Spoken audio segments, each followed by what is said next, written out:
The copy command will let you copy objects from one location to another, or you can copy it right in place. And that is going to be found on the CAD tab. I'm going to select the copy command. It's going to ask you to pick an object, so I can select, let's say I pick on this piece of text, and you can also select whether you want to relayer the copied object. So if you want to copy this object and move it to a new layer, you can do that. So I'm going to uncheck that, and we're just going to copy it from one spot to another. I'm going to click apply, and it's going to ask me to copy it from and then to.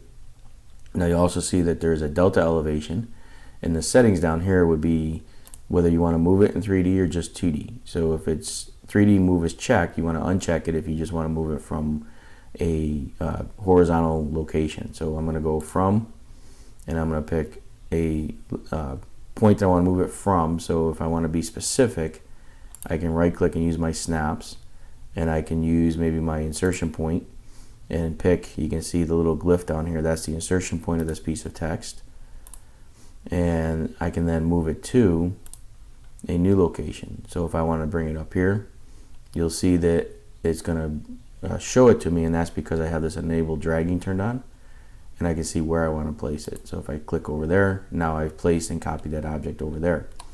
Now it keeps the object that you copied selected, so now there's this copy of my original object is still selected, and I could copy that to another location as well. If I also want to change the 3D information, maybe I want to elevate this object. So for example, I have a building pad that I want to copy, or maybe this concrete pad here. And if we look at the properties of this, you'll see that its elevation is set to 0. It's a CAD polyline. So what I can do is I can copy this object,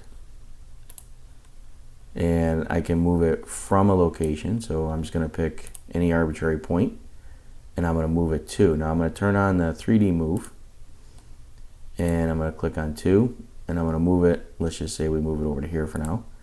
And then it's going to ask me for a delta elevation. So if I enter in 10, press enter, you'll see that now that object has been raised to an elevation of 10. So I've copied it and raised it to 10, elevation of 10.